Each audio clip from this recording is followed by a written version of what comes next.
everyone, and welcome to Astrology and Coffee.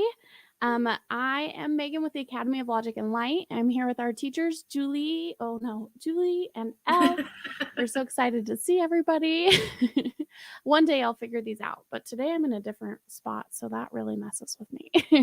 And every day we're going to change boxes. Yeah, perfect. Eventually I'll understand the directions of a mirrored camera. Anyway, so welcome everybody. Today I'm so excited. We're going to be talking about the moon, part 2. We've got so much to say about her. We had to say it twice. We just had to do it twice. We're so excited to get started. Just a little update, or not update, but a little bit about the Academy. So the Academy of Logic and Light, we are a community education platform that provides a safe space for people to practice their spirituality without being indoctrinated. We have monthly meetups here in the Salt Lake Valley on the third Sunday of every month. We are on YouTube, Instagram, TikTok, and we have Facebook group all under the same name, Academy of Logic and Light. And you can also find us online at academyoflogicandlight.org. We've got all of our links down below if you want to check out more, see our upcoming events, as well as see our upcoming Samhain retreat. We're so excited. It's going to be a retreat in Park City, Utah. We'll be staying in a hotel. Ticket prices are going to be $400 for that. But right now we have a special, an early bird special. Anyone who signs up can sign up for just $333. So if you're interested in that, you can sign up. And if you want to bring a friend, if you buy, so the early bird special lasts till September 1st is when it ends. If you buy now and you want to bring a friend, you can pay just $600 for 2 tickets. So it's a pretty great deal. We will have the add a friend option still at $276. Not 76, 70. Oh, maybe it is 76. Anyway, whatever. Math is hard this early. Don't have us mathing this morning. I'm like, it's too early. So if you're interested in joining us for that, I know I'm so excited. My office is full of secrets and surprises for the event, as well as some great workshops that we have planned. And Elle's going to be there. Julie will be there, myself. So anyway, also I want to invite you, if you're interested to support us, you can follow us on Patreon. You don't have to pay anything to support us by following us there. You can also support us by signing up to be a patron there, and you get lots of cool monthly perks. And we also did our first Astrology After Dark. I know we've been talking a little bit about it here on the channel, and so I just wanted to share with you today a little clip from that stream. Science in general can be very prone to mental. There's so much. I know. I have 2 of them here. But you two, you really have it together. But a lot of times, you guys do feel a lot. You guys have a lot. You're Aries ruled too, by the way. Is your Mars Aries? No. Oh, okay. But This is a Pisces with an Aries. This is a Megan. But she doesn't have any free time. I'm too busy. Too busy to kill somebody. Anyway, that was just a quick clip from our Astrology After Dark. I had so much fun with you ladies, and I can't wait to do it again. Yes. It was so fun. It's so good. And I was so glad Kat was able to join us. So we will be doing that on Patreon. So far, that whole live stream is free on Patreon. If you head over there, you can get the link and take a look at it. So I've already watched it again. I know. I never rewatch them because I just hate my own voice, but I enjoyed everything we had. Yes, it was fantastic. So, all right. Well, thank you, ladies. And without further ado, I'm just going to run our little intro and let you take over. Thanks.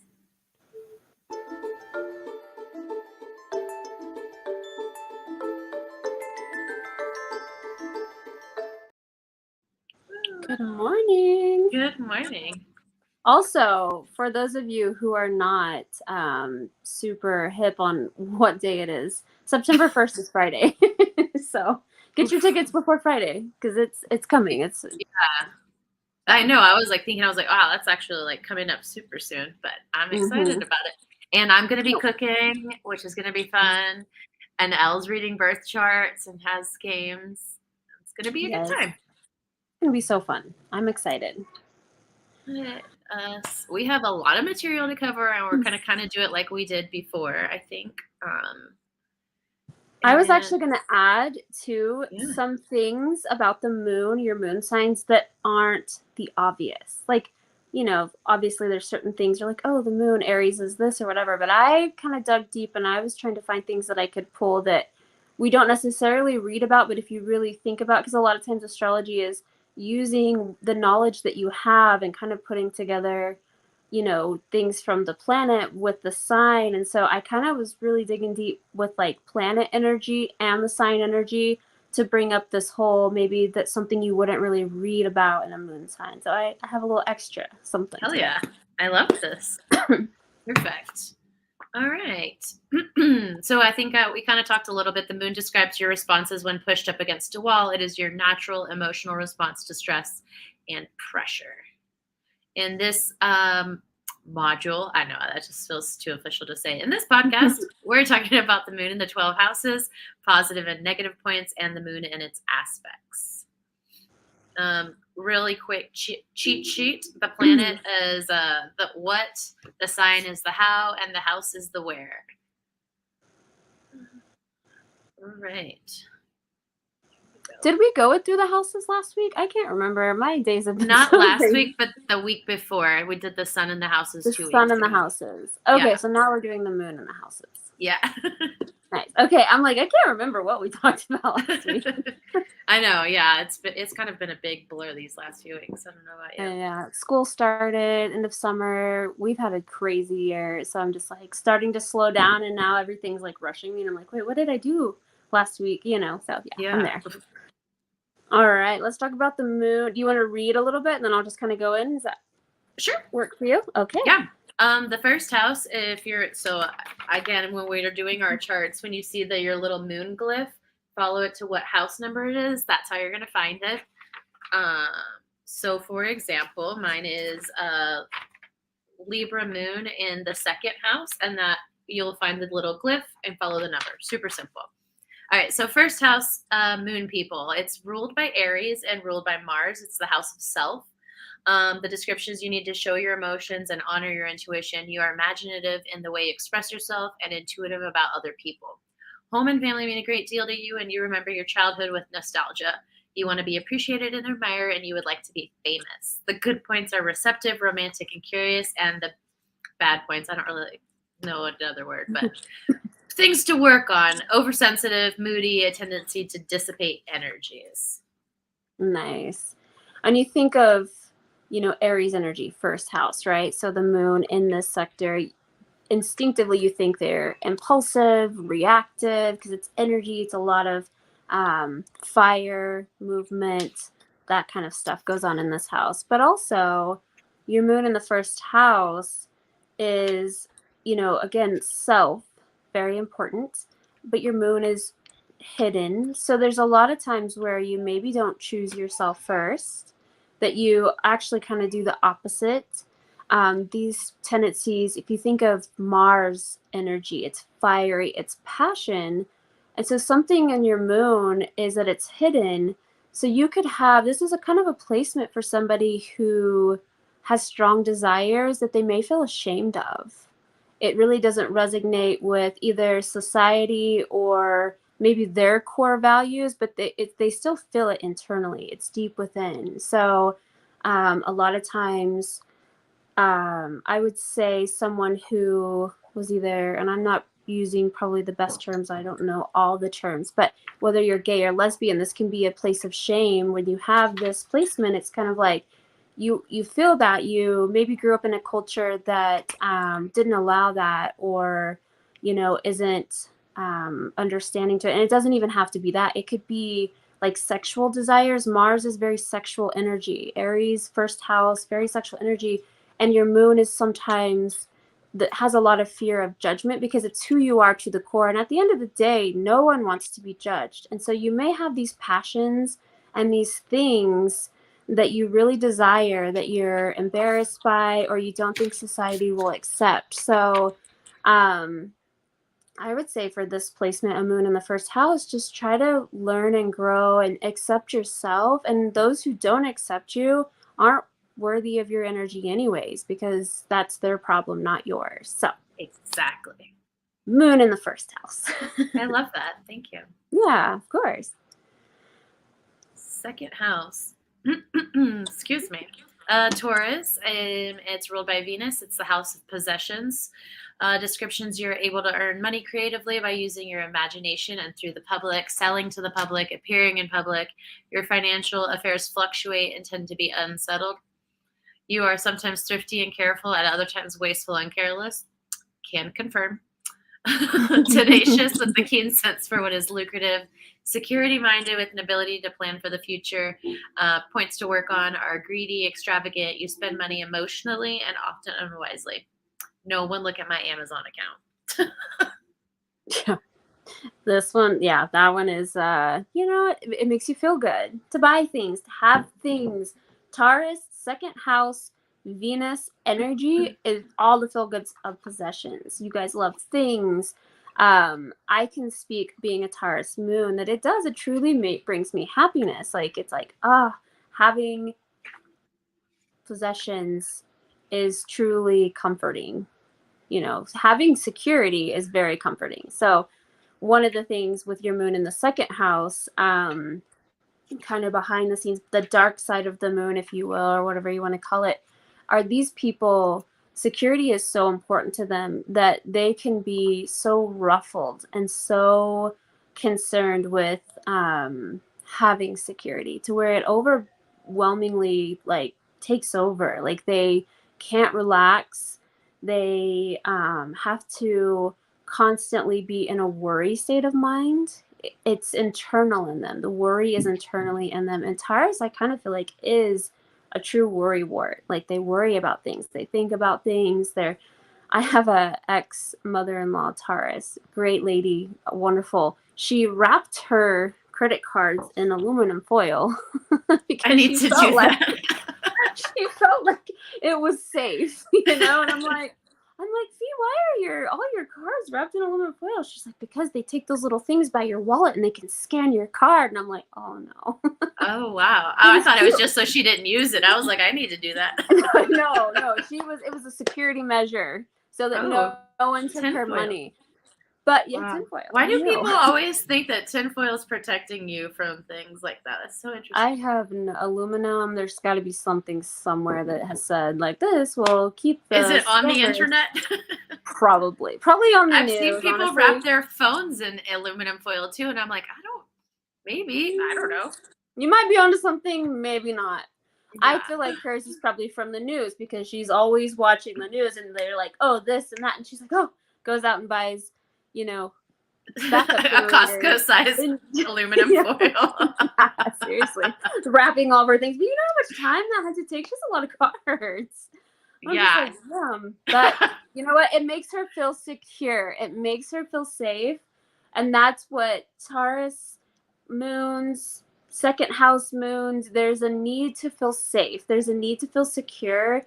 And, that Venus energy too, like when you add in that need plus love and beauty, like they need to feel really secure in relationships. I think one of the biggest fears for this placement can be abandonment. And it really takes time to evolve through and know that you'll be okay on your own and you can make it on your own. You're resourceful, but living in such fear a lot, working to evolve through that because this type of placement can be heavy with maybe not even like, this one's not so much a fear of judgment. It's more of a fear of like failure or not being able to do things or not being able to have a home or things like that really like from the core. And it comes from childhood too. I mean, your moon is ultimately associated with this little kid in you, right? Like what did your little kid fear? What did your little kid self need. And this one is like a home, a safe environment, something that was consistent. So if you have a second house moon and Taurus that kind of go hand in hand, you could really, one of the things that really bring you security are those things, and maybe you lacked it in your childhood. Maybe you That's didn't. actually, yeah, nope. Interesting. Valid. Yeah. Very on point. Yeah, I mean, if anyone knows me, I like was raised in a van and was homeschooled in a van for a good chunk of my childhood, and then when I became a flight attendant, I was like living out of my car twice. So now that I have a home, I want to stuff it with all of my favorite comfortable things. Yes, yeah, absolutely. And I'm sure you were fine as a kid, but at the same time, I'm sure internally you really wanted stability. And it doesn't even have to be a home. I mean, the van could have been a stable home for you. It could have been consistent in how you did things. But if it wasn't, it could be very unsettling for you. Yeah, For your I just wanted to stay home on the weekend and play with my new friends, not go meet new friends. I already have friends. Yeah. Yes, absolutely. Wow, that's interesting. Okay, third house is ruled ruled by Gemini and Mercury, house of communications. Am I saying it right? Ruled by Gemini and Mercury? Mm-hmm. Yeah. Okay, I don't want to embarrass myself for 12 whole houses. No, you're good. Description: you need to express yourself healthily and have close confidence. You tend to think emotionally and have a strong imagination. You dislike routine, and your life is marked by many short trips. You have a good memory, often change your opinion, and make a good impression when working with or appearing among the public. The good points are inquisitive mind, good common sense, successful writing about self or family. The points to work on: moody, unstable, tendency to interfere with the life of others. Oh, Gemini, third house energy. This one's a good one because I truly believe this is one of the harder placements. Moon in the third house or a Gemini moon, because again, those energies, Mercury and Gemini, are not huge fillers. They're thinkers. They think. And so when I see this, you have to think about, they think and they speak. They like to be heard, not in a way that like a Leo wants to be heard. Leo wants to be star of the show. Gemini just wants someone, third house just wants someone to listen and to be understood. And a lot of times what happens in this placement is that quite the opposite. They aren't heard, they aren't understood. That's kind of why they interfere with other people's lives. It's kind of like they're acting out, like, oh, you're not listening to me, or I'm not being heard. And so they have this like frustration, and it causes them to be little terrors in the best way. I think of a toddler, but I mean, really, ultimately, again, it goes to that childhood energy, that childlike, kind of vibe that you have. And so unstable, I think that a Gemini moon, they're okay with it being unstable. They're like completely opposite of Taurus. The second house that we just went through, things can be a little wild and different, and they thrive in that. They like the inconsistency. They like different things. It's like, oh, this is something new. This is something new. And it doesn't bring them like the complete turmoil like it would a Taurus energy, second house energy. So when things are too stagnant and they're constantly the same, it makes them antsy. It makes them anxiety. It makes them anxiety. That makes so much sense. But it makes them anxious, and it makes them feel like they're trapped. You don't want to feel trapped. Third house energy, Gemini energy, Mercury energy, it's flowing. It needs to be free. And a lot of times I see like Gemini moons acting out and turning to substance in a different way than Pisces, right? Or 12th house energy. They're doing it because they're feeling so much. Gemini is just trying to have a good time. Third house is just trying to have a good time. And so that a lot of times is why they resort to that, because they're trying to break out of this mold or this consistency that they're always feeling. It's not comforting to them. It's actually very unsettling, and they hate it. So try to, if you have a third house moon or Gemini moon, try to shake your routine up. Don't be so mundane, and just find different ways to change things. It doesn't have to be drastic. You don't have to like sell your house and move to a tent in some foreign country. But I mean, that might work for you. It probably would. But also like try to just change little things. Maybe change the drink you do in the morning. Maybe sometimes do tea, sometimes do coffee. Maybe have a mimosa every once in a while. I don't know. But change it up. It's okay. Again, this fear derives from judgment. This is one of the judgment fears. Truly being who they are, wanting to think how they want to think, and also not being heard is really a childhood trauma for these third house Gemini moons, because I don't think they ever quite feel like they're being heard or understood. People can hear you, but if they can't understand or relate, you kind of feel isolated. And they like people, they like friends and groups, so it can be challenging for them. Fourth house, ruled by Cancer and the moon. It's the house of home, house of early and latter parts of life. The description is you need a warm place to call home with your favorite people in it. You're protective towards family and may become a devoted parent. During your lifetime, you can expect to change residences often, and you like to be near water. During the latter part of your life, you may achieve public recognition, good points, financial acumen in real estate or family possessions. Things to work on. You resist facing up to reality. Cancer moon is a good one. It's a good placement. It's home, fourth house, the moon in the fourth house, home, families, everything. It's so important. So one of the sides of this one that you don't really see, or that isn't the obvious, is these people can be so obsessed with having family or mother. This is a big mother one. If you have a Cancer moon, your mother is either all in everything or completely absent. But most of the time, these placements have a really strong, almost too attached to their mothers kind of energy. So be careful of that. But they are so worried. This fear is a fear of more of the death, not so much judgment, but fear of losing and fear of not having their family and the consistency of them being present. Like without it, this is a good teacher if you have your moon in the fourth house, that it's okay to love and cherish your family, but if they were to up and disappear the next day, you have to find a way to be okay with that and to still manage your life. I feel like Cancer moons are really good at managing their emotions, and they're really good because they get it. There's an understanding they are emotional, but they're okay with being emotional. They're okay with feeling that because it's comforting to them. Like, oh, I have these emotions. But having everything go away, that's anyone, right? If your family were up and disappear, that would be traumatizing. But for a Cancer fourth house placement, it's almost like they wouldn't be able to survive without it. They got to learn how to survive without family being right there. So, wow. Excuse me. Fifth house, ruled by Leo and the sun, house of creativity and sex. You need to have fun and stay in touch with your inner child.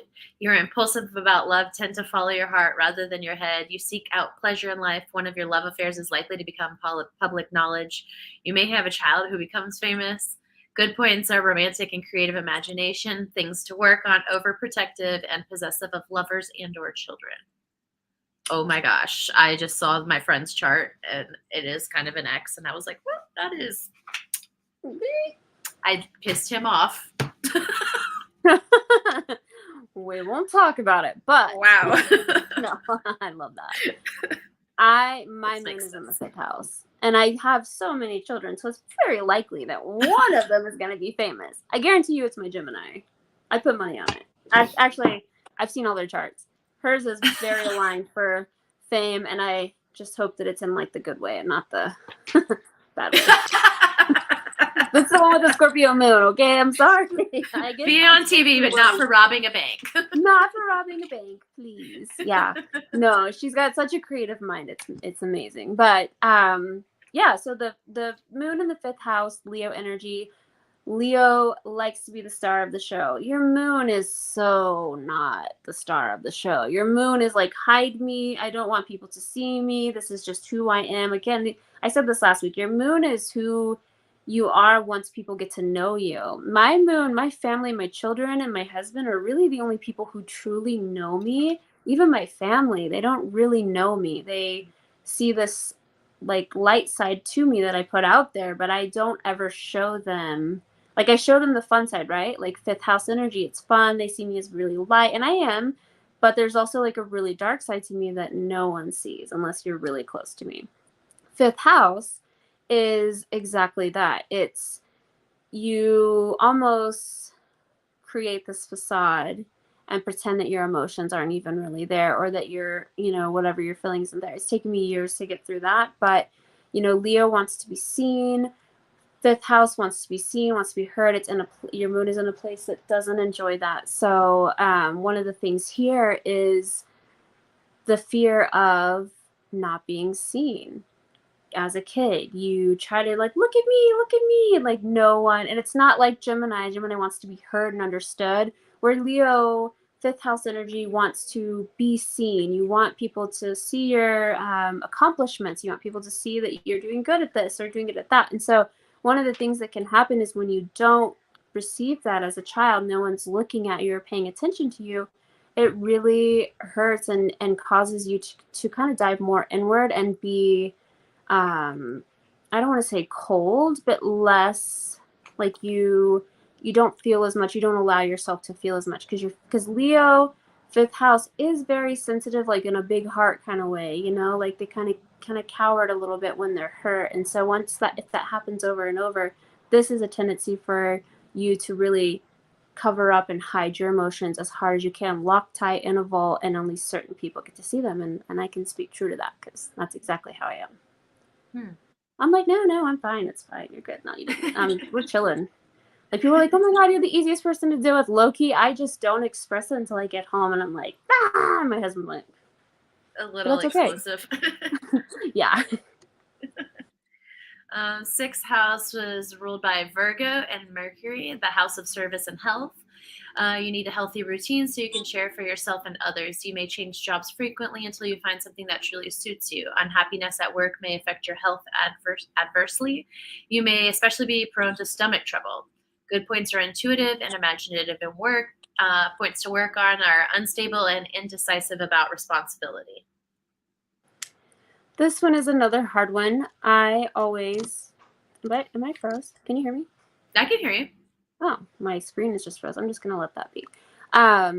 So, Virgo has this need, and sixth house, perfectionist. Like, think of if this is your place, and if your moon is in the sixth house, you as a child, or even now, probably trying to perfect everything. And it makes you feel good when you feel like you've really perfected things. But how many times in your life have things been perfect, or things like completely aligned to where you're like, oh, this is great?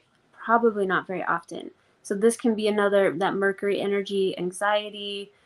These people tend to suffer a little bit from depression because this need to be perfect with the sixth house and the Virgo, it's just so overwhelming. And I would say as a little kid or as a person, like really needing people to recognize your work. And when they don't and they shame you for it, it can cause you to be really kind of bitter. And so just making sure that you're not allowing that to control your mood in a bad mood. So, am I still here? We good? Yeah, we're good. There was like a little glitchy, but this is better than it has been. Yeah, mine. I'm like, mine completely froze. So I'm like, I'm not gonna touch it. I'm just gonna keep talking. If you can hear me, I can't see anything. So we're good now. She's shooting in the dark. I know Mercury's like, oh, we're talking about my energy. Oh my God. Totally. You should have seen yesterday. I was trying to do the slides, and I would just roll the cursor over the text box without pressing anything, and the font size and the actual font changed every single time, and it was like glitching out and rotating, and I was like, I can't even design anything. I had so many things to design yesterday. You're like, Mercury is teaching me patience right now. Oh my God. Thank you for this lesson of patience. When you're like, low-key, you're like, oh my God. Losing it. I'm like, I have 2.5 days to get all of this done. Let's get it done. Seventh house is ruled by Libra and Venus. It's the house of marriage and partnerships. You need communication and understanding in all of your partnerships. Security is very important to you in marriage and relationships. Chances are you will marry a parental figure of some kind. Your spouse will be protective of you. You are likely to become popular with the public at some point of your life. Good points are responsive in partnerships, sensual in marriage. Points to work on are changeable in your love life, possible divorce.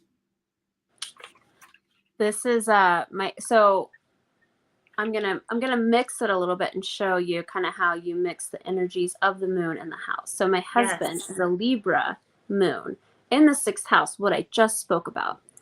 His need for things to be beautiful, that Libra Venus energy, and perfect, that 6th house energy, is insane to me. There's a way he has to do things so particular, and he's a Gemini. You would never know, but he needs his internal alignment is Libra moon in the 6th house. It needs to be beautiful and it needs to be perfect for him to feel at ease and comfort and this like happiness, the internal happiness. And it's just like, wow. So 7th house moons, Libra moons, kind of the same energy. You're not 6th house. I was just kind of throwing that in there in case you're like, okay, well, I'm this moon in this house. That's kind of how you mix the energies. You take a little bit from each and you just kind of see how it flows. And Virgo and 6th house and Libra are not easy to connect either. They're very different. But 7th house, Venus, beauty, there's this indecisiveness too. And it's not indecisive because you can't make up your mind. It's not like, oh, I don't know which. It's because you can relate to so many things. I need to say this over and over for the people in the back who aren't listening. Libras are not indecisive because we just don't know. 7th house energy is not just like aloof and like, oh my God, I don't know. We're so relatable, and this energy is, you can relate to so many things that it's hard to make a decision because you really can see all the sides. You can understand, or if you're trying to decide what you want for dinner, it's like, oh, this sounds good and this sounds good, and I don't know which one sounds better because they're both good. So the indecisiveness can be overwhelming when you have your moon in the 7th house because it's how you feel, and it brings out like you understand all these things emotionally that you're just kind of like, how do I make a decision? Like these people really struggle making decisions because of that, because simply the fact that they can see so many sides of the situation. And so a lot of times they get, as children, they tend to be looked at as like, oh, they don't know, or oh, people speak for them. People just do for them because they're like, oh, they're not going to be able to do this or make a decision. And that really, I think, kind of like, they're sensitive. Libra, 7th house, sensitivity is really strong there. I think this really causes a lot of feelings of they can't speak for themselves because people always speak for them, because people just kind of like, well, they take too long, or they're not fast enough, or they don't know because they can't really decide. So give them the time, let people know like, hey, I need time for these things to think about and process, because Libra, air sign, 7th house, air energy, we're thinkers, we need to think about it. So make sure people know to give you time to make decisions. If your moon is in the 7th house or you have a Libra moon, make sure that you let them know, hey, I need a minute to like think about this, and make them accept you for that, because there's nothing wrong with it. I love that. That's funny because that's like something I've incorporated like in my 40s. I'm like, hey, I'm emotionally slower than you're used to. I like to think about things when it's certain things. And I'm not indecisive. However, you brought up the one thing I'm indecisive about is food. I'm like, I can do tacos and I can do pasta. They're equally as good. Yeah, there's no wrong answer. I just don't know. Yeah, and it's not because you're just like, oh, I don't know. People look and they think like, oh, 7th house. Both are totally good. Yeah, they just don't know. And it's not that we don't know. We understand so much, or we feel so much that it's like, making a decision it can be challenging. Yeah, because there's no wrong answer. Yeah, and you're lucky that you have a Capricorn sun. So Capricorn sun with a Libra moon, you're better at being like, nope, this is the decision. When you have a Libra moon with something a little more airy like Gemini, it does, you kind of sway back and forth. Having an earth sun really helps with that. Yeah, it definitely does. I feel very grateful. I watch some of my friends fight with indecision all the time. I'm like, oh, what is that like? Libra sun, Libra moon. I'm just like, oh, tell me how. Tell me. You don't even have to tell me. I already know. I'm so sorry. Eighth house, Scorpio, ruled by Pluto, house of death, regeneration, and also the house of legacies. You need a trusting, deep connection with yourself and others. You're a deeply sensitive person with a talent for healing. You have strong powers of suggestion. You are interested in question about death and an afterlife, and quite possibly have psychic ability that you can use in practical ways. You are highly responsive sexually. Finances may be unsettled because of marriage or inheritance. Good points is you can guide others financially. Points to work on: may suffer the early loss of a mother or wife. Very specific. Very specific. Well, and I'm still here, and I have 2 children with Scorpio moons, and I'm still not here.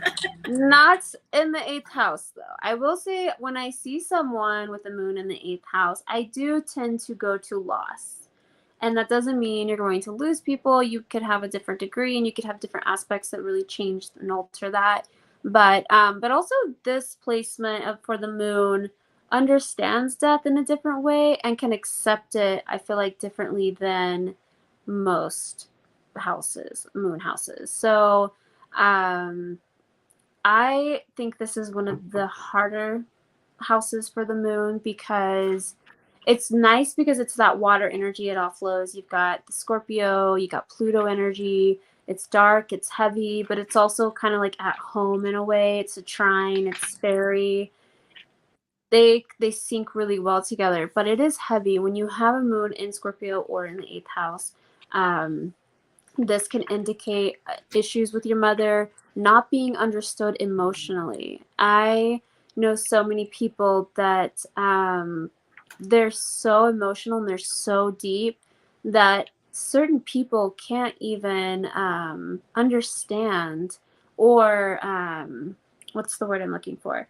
Or accommodate, I guess, for their needs and their emotions. So if you have an 8th house moon or Scorpio moon, you sometimes feel that no one gets you. And I think what happens here is when they finally find someone who gets them, and I think this is such a trauma thing, because they do experience a lot of trauma, they connect with this person so heavily that you see this really toxic relationship. They are so prone to very toxic relationships because that connection is there, that depth of someone understanding their soul, that they can't disconnect from that person, even if everyone's like, what the fuck are you guys doing? Like, you guys are going to murder each other. But it's so deep. And Scorpio moons, 8th house moon placements, they need that. They need true depth to feel complete and to feel at peace, honestly, because there's a lot of at war things there.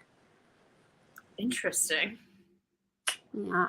As I'm like scrolling through my friends' charts, I'm like, oh. You need to find the connection, but in a healthy way. Do not trauma bond. This is a placement for someone who likes to trauma bond, and it may feel good in the moment, comforting. You know, it's like when you're on your period and you're eating like the best hearty meal, and you're like, this is like the best, and it's like a cold day and it's like a warm soup or something with like lots of potatoes. I know that feeling. I'm a Taurus moon. I love that feeling, but don't do it. It's no good. It's going to end up exploding on you and then, you know, getting cold or something. I don't know, but it's just a very heavy placement for someone who finds comfort in trauma bonding. Fascinating. If you're the 8th house moon and you love mashed potatoes, give me a call. I'm coming over. I love mashed potatoes. I'm the Taurus moon. I was just using food as a reference. I love all your food examples. It makes me happy. I know. I'm like, snacks. Yeah. I'm here for it. It brings me joy. 9th house, Sagittarius, ruled by Jupiter, house of mental exploration. You need to follow your curiosity to feel free and passionate. You have a receptive, imaginative mind capable of delving into philosophical ideas. You are attracted to the unknown. In your work, you may delve into history or the past. At some time in your career, you are likely to benefit from in-laws or relatives of the person you marry. Good points is you will have happy experiences on voyages or travel. Things to work on: tendency to be vague, dreamy, and impractical. Sagittarius moons. So another little fire moon. These are, you know, 9th house moon placements Sagittarius moons are good energies. There's a positivity there. But sometimes these moons tend to get restless. They are very, think of Sagittarius, think of Jupiter, luck, learning, expansion, like growing. Think about, as a little kid, someone who didn't have those opportunities or didn't feel like they had the resources that they need to expand their mind or think. They could have been it could either be like a family where it was like, no, we're doing things this way. You want to use your brain and think outside of the box? Absolutely not. Or someone in like another country, you even think of those, like they don't have the opportunity to learn. They don't have schools or whatever that may be. But a lot of times this placement you can find that your needs are expansion, learning, growing, fun things, family things. And this is really great if you have this in your childhood. If you do not, it can turn to where you're very resentful, and which is not typically, you know, Sagittarius ninth house energy, but it can kind of hold on to a grudge in a way if your moon kind of feels that you didn't have that sort of upbringing. So again, it represents mother. Your mother, in this sense, could have been someone that was always gone for work or always out and adventuring, and maybe, you know, you didn't feel that you were invited or you didn't have the opportunity to go as much. So little things can really trigger this moon and make it kind of bitter. But for the most part, if your moon is in the ninth house and you had a fun, loving upbringing, then you're probably very sunny, happy disposition. If not, you might want to work through not being bitter and just accepting things for what they were and, you know, moving along. I just texted my friend. She's got a sun in the ninth house moon. I was like, ooh, Tell me about tune this. in. Tune Yes. You're on. in. 10th house Capricorn, ruled by a Saturn, house of career. I have a lot of friends with the Capricorn moon, actually. Yeah. You need to have a sense of purpose, ambition, and direction. You are involved with the public in career. Oh, maybe that makes sense with the flight attendants, professional or social activities, and perhaps will not have much of a private life. There's a possibility you will change occupation in midlife. The moon in this house brings career benefits through women or female members of your family. Good points is you are intuitive about what the public wants. Things to work on, a risk of public scandal. I guess that could also be a flight attendant thing. Very good at anticipating passenger needs. Or strangle them, whichever. Yeah. I can only imagine. I don't know that would be the greatest thing for me, because it's not great for anyone, let me tell you. I'm like, I think I'm a great person. I mean, I just sleep on the plane, so I'm really no problem. But I see people sometimes, and I'm just like, I would strangle that person. But I wish I could do passenger birth charts, because everyone, before you board, I'm gonna need the date, time, and location. Yeah, all you fire moons, sit in the back. Yeah, your snacks, Taurus moons, we need to be in the front for our snacks. We need them first. I'm here for that. That's bored by elements. Yes. Well, Capricorn moon is a challenging one, because again, you know, 10th house, Capricorn, Saturn energy, you know, the lessons, learning, like it just never stops for them. They hold things dearly, you know, emotionally. They're not emotional, but they do have expectations. 10th house, Capricorn, Saturn, they hold expectations. You know, that's why you learn things. That's why you grow, and you have to kind of go through the hard things, because there's an expectancy of like being good or being perfect, or, you know, you work through things to be better than you were yesterday, kind of thing.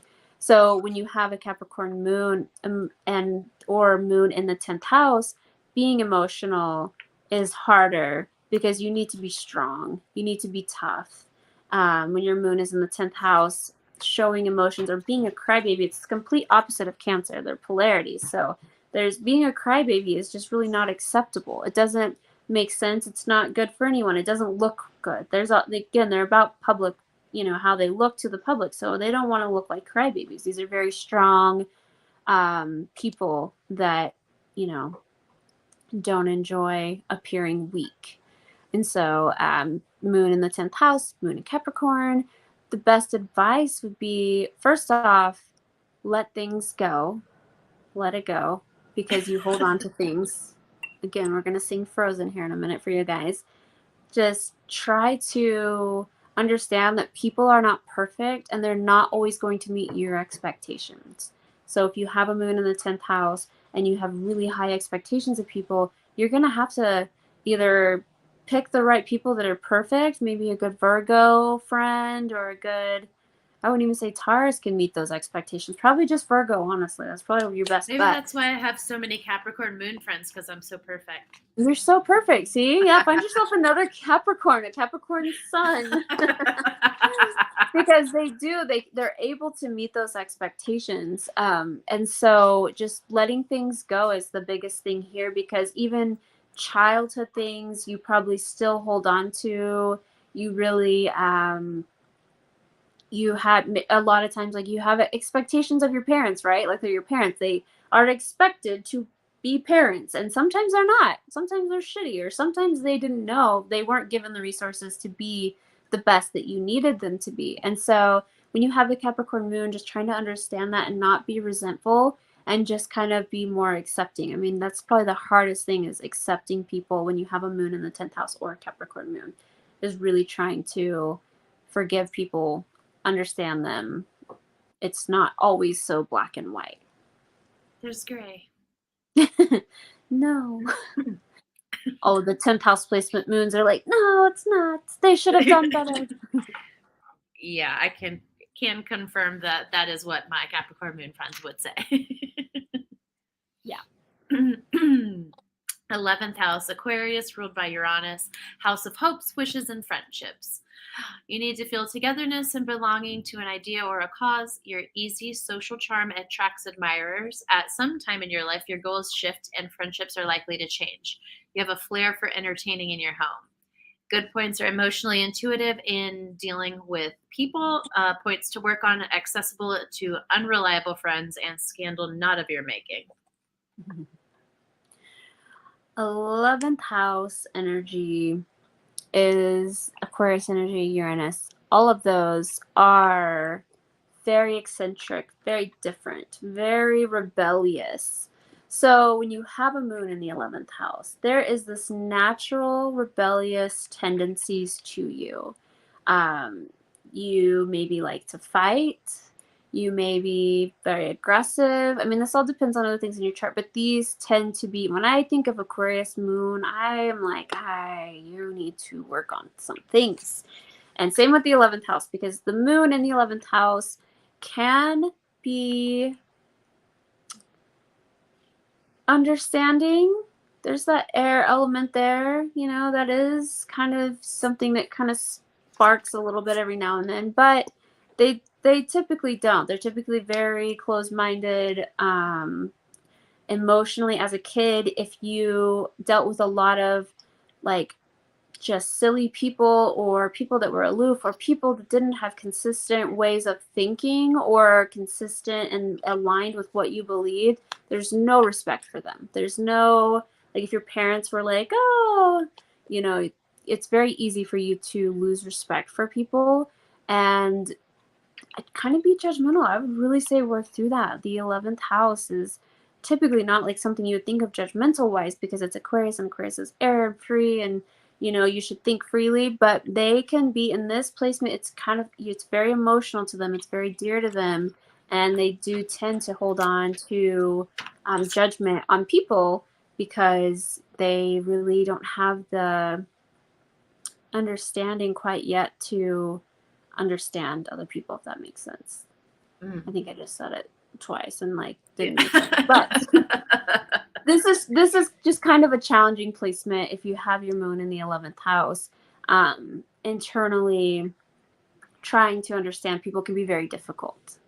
And so try to relax and just, you know, let people be. And And even too, this could be a placement for someone depending on what your moon is. Like if you have an Aquarius moon in the 11th house, you may feel fear of being judged yourself because you are so eccentric, so weird, and the things that you desire and internally who you are is very different.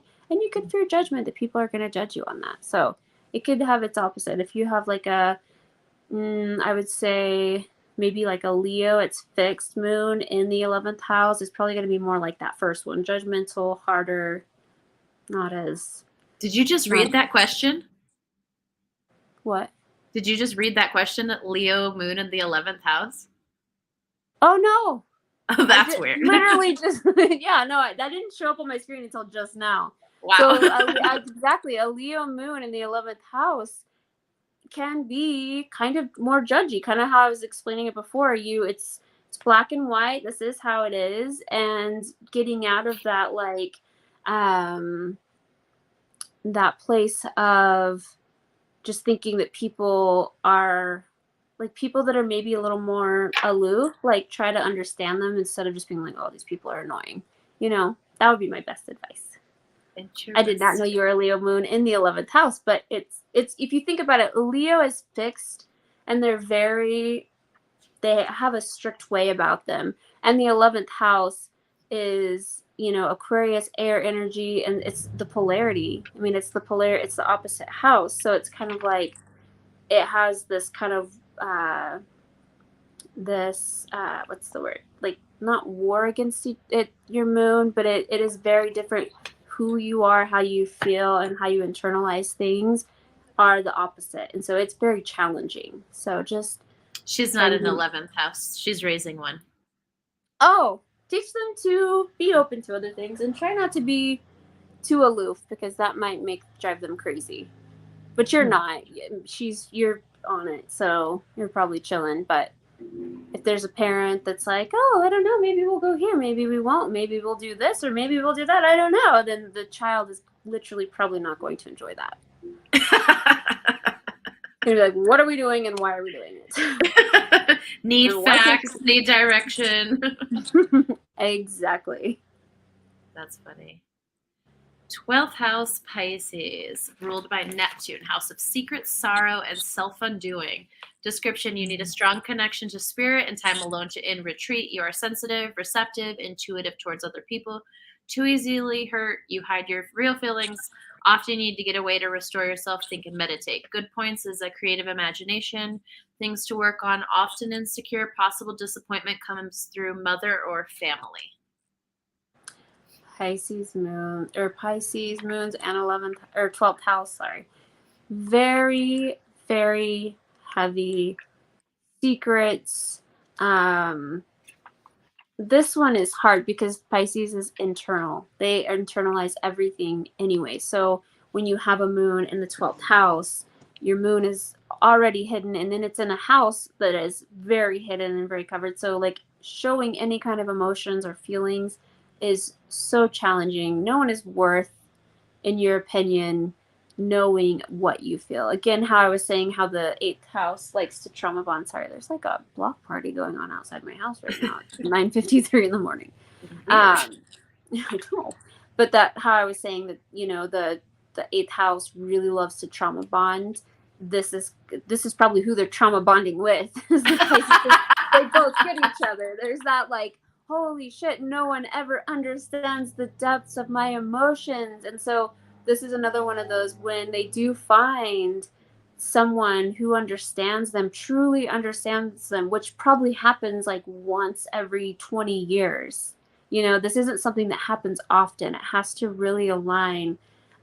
It feels so comfortable. It feels so comforting. And sometimes that's good. Sometimes you have those connections with people and it's good. But I find that a lot of times those connections happen, that intense connection, because there's a lesson in that. A lot of people are like, oh, it was love at first sight. We were so connected. And that's great. And maybe you guys worked through it. But I guarantee you there was a lot of hardship, because that connection's so strong. It's what keeps you together. But it's like you have to go through a bunch of bullshit before you get to the end. And a lot of times they don't make it. That connection, that soul connection that people say they feel, I think that it comes, this is just my personal opinion, not so much astrology based, but I think it comes from past lives, and you're different in this life. You recognize their soul, but you're different people. Your soul's last life may have been perfect, but this life, maybe this human likes astrology, this brain thinks this way, and this person is LDS and thinks that way. Like there's this thing, I get the connection, but it's still, I don't know, I feel like there's a lot of lessons. And 12th house moons tend to really thrive on those connections. I kind of went off on a tangent there. I'm not really sure what that was, but I felt like it needed to be said. So maybe somebody needed to hear that, because if your moon is in the 12th house, you don't find that connection often. You tend to cling to it when you have it, but just know that it's okay to let go of it sometimes, because it sometimes is just for a lesson, not so much forever. It's Megan. My husband and I are both 12 house moons. He's the person I feel like who had patience for my emotions, while also not at all. Yeah. No, and that's great. And that's, you know, like you guys may bond. And like I said, some people go through it, but I feel like you guys probably went through a really hard, had to figure out how to understand each other, I feel like, in this life, to really jive, because I see it so many times where they have that connection and it's just pure chaos. And I'm like, oh, you guys, but some people work through it and it's beautiful. Love that. Yes.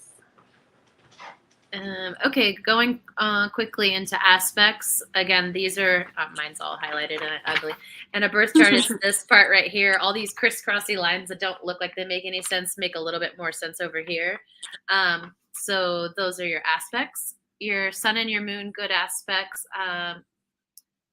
Should I just read them all, or do you want to? Yeah, no, I can just, we have like 4 minutes. I can just kind of go through the trines, the good aspects. They really, I mean, those are going to be your same elements when you have the same elements. So if you have, you know, your sun and your moon, you have a Cancer sun and a Pisces moon, or vice versa, or Scorpio, anytime you have an element, a water element or an earth element, air, and they're the same, they really jive. You feel one thing in who you are, they align, and that's beautiful. The squares and conjunctions are a little different. Conjunctions are just opposites, which can make like a whole, right? You have one side of what this person is and the opposite side, and it can make a whole. So it can jive well depending on the placements, like sun and moon.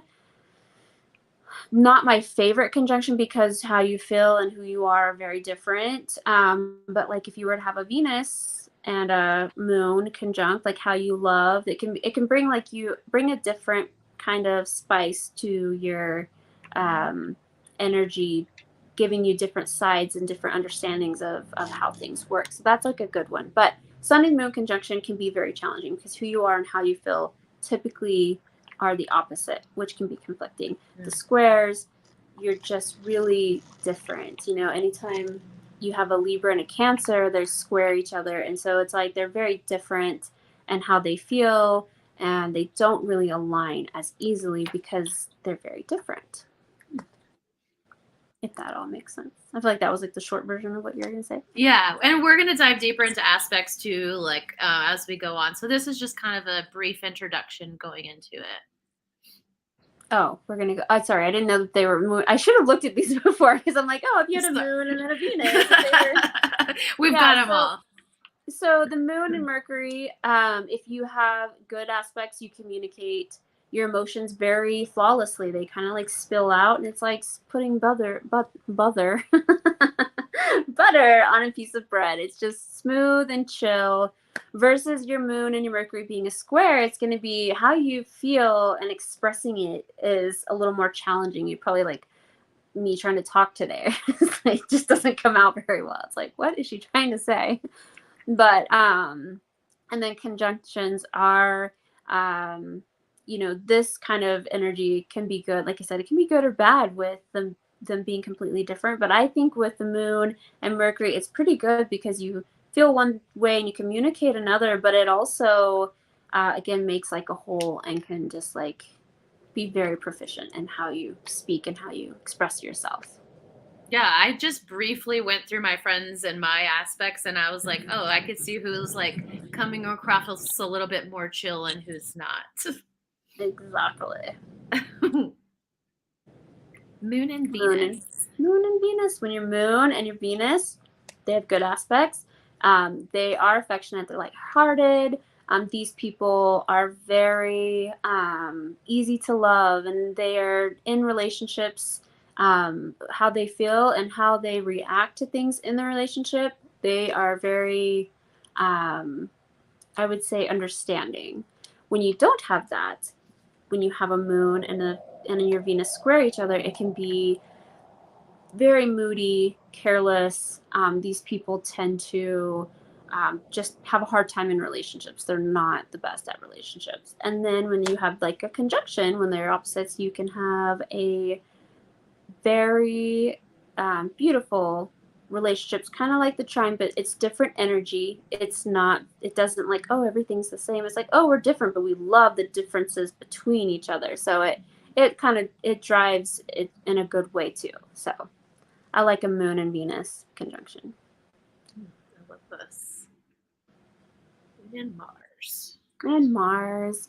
Good aspects, energetic, resourceful. Those are great points to point out when your moon and your Mars are in trine. But you think about like how you feel and how you take action. And sometimes it's almost better to have a conjunction here because how you feel and how you take action can be the opposite. And so it's like you can really achieve things that you want to achieve because feelings aside, you react in a different way. So this is a really good conjunction to have, in my opinion, because you get both flavors of who you are and it's very different and you really come together and create magic. And courage. This one gives you a strength. So if you have like I would say a Libra sun and an Aries Mars, this is kind of that area of like, okay, you think about things and you're practical and you're tactful, but an Aries Mars, you get shit done. So you're thinking about it, you're putting that energy into it, and you're also like acting and making it happen and passionate about it. Where Libra kind of lacks those things, they really they coincide very nicely. And then the squares in this can be very changeable moods, argumentative, absolutely. It's not a good one to have because how you feel and your passion and your area of how you take passion and on top of how your feelings with emotions, it can be kind of explosive. Self-indulgent was a good one.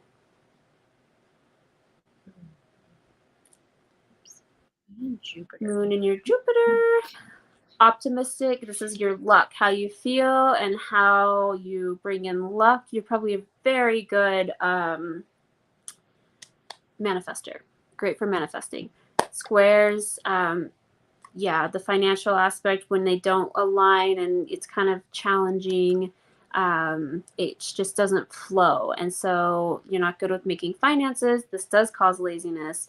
And then accomplishing goals can be very challenging because how you feel, it just doesn't line up with your luck. It's very challenging. And then conjunction, generous is a good one. They are very protective because how they feel and the luck that comes about their way is very it's different. So you want to protect and make sure that that's safe, that it's still how do I say it? The words aren't coming to me. I'm just going to read the thing. Mood challenges. So something that is, so the Jupiter brings in luck, your moons are your emotions. So it really depends on, I would say it would depend on the conjunction if it were really beneficial or not. Okay. That's good to know. Moon and Saturn. If they have a trine, they can be very ambitious. Saturn is like the get things done, the daddy planet. So patient, that's a very big one. If they square each other, I would definitely say lack of confidence. This was very, they struggle emotionally in how they handle things and how they're being taught things. So it's kind of a hard one. And then the conjunction, thrifty. I can see perfectionist here. Again, especially if there's a lot of earth signs in there, then it could definitely be like a Virgo and a Pisces. Pisces like to do things a certain way and Virgo does things very differently. But at the end of the day, perfection is kind of the goal. So yeah, conjunction perfectionist. Conjunction per function. And then I think this is the last one. Uranus. Uranus.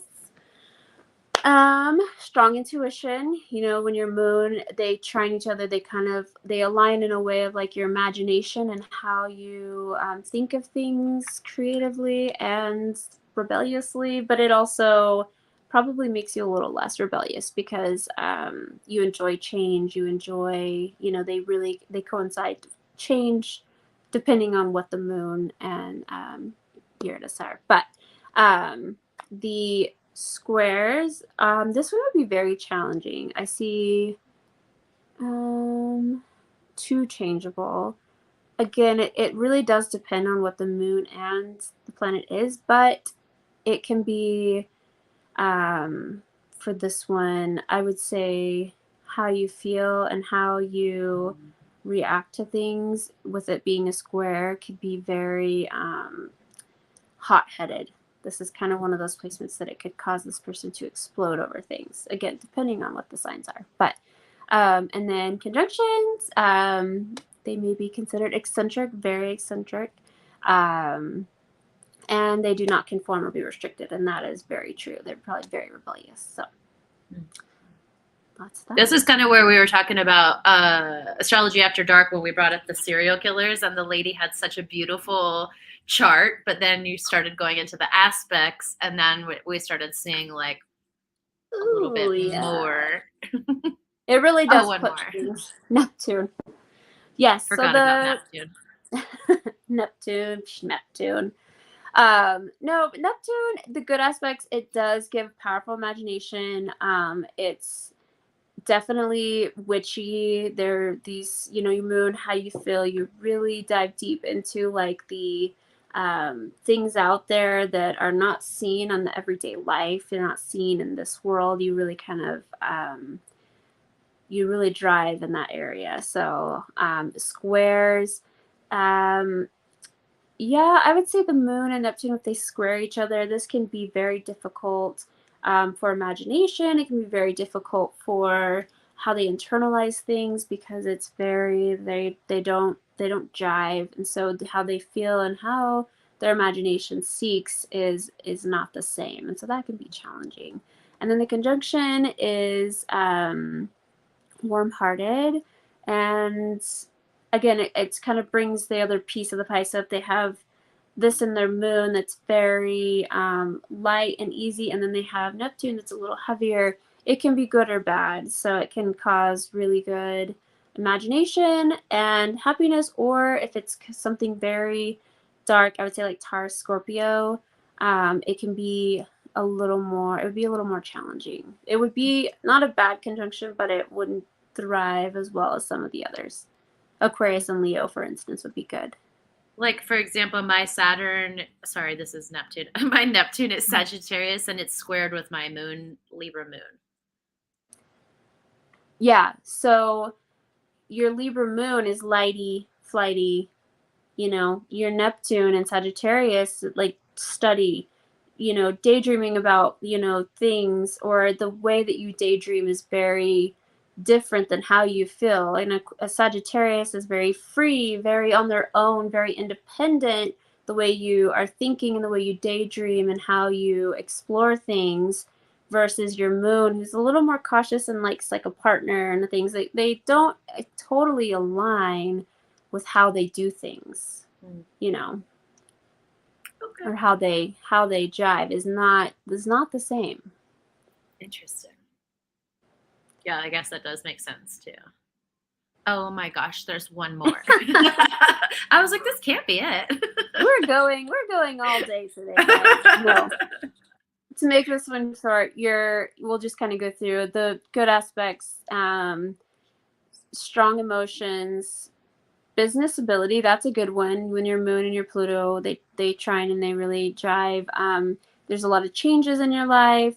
And then the squares, the moods and emotions swing to extreme. Yes, very jealousy is a real. I was going to say, if they do not align, this can be a tendency for really jealous energies. So that sometimes can be hard. And then conjunction, I actually have this because my moon is Taurus and what is my Pluto?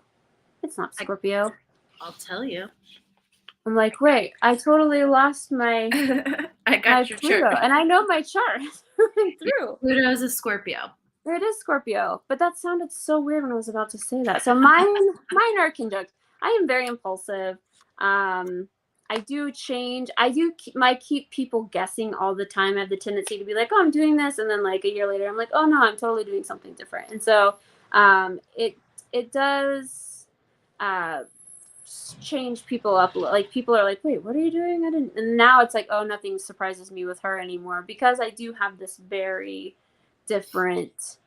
I change often, and it's very suddenly. It's not like, oh, it's like, oh, I joined a motorcycle gang this week, guys, and then other people are just not surprised because you never know what I'm gonna do.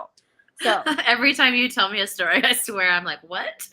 I know, you just wait for it. There'll become a year and you'll be like, nothing surprises me with this one anymore because that's just a very true. When it says impulsive, I'm very impulsive, tendency to change abruptly, very true. And so this is typically what happens when your moon conjunction Pluto.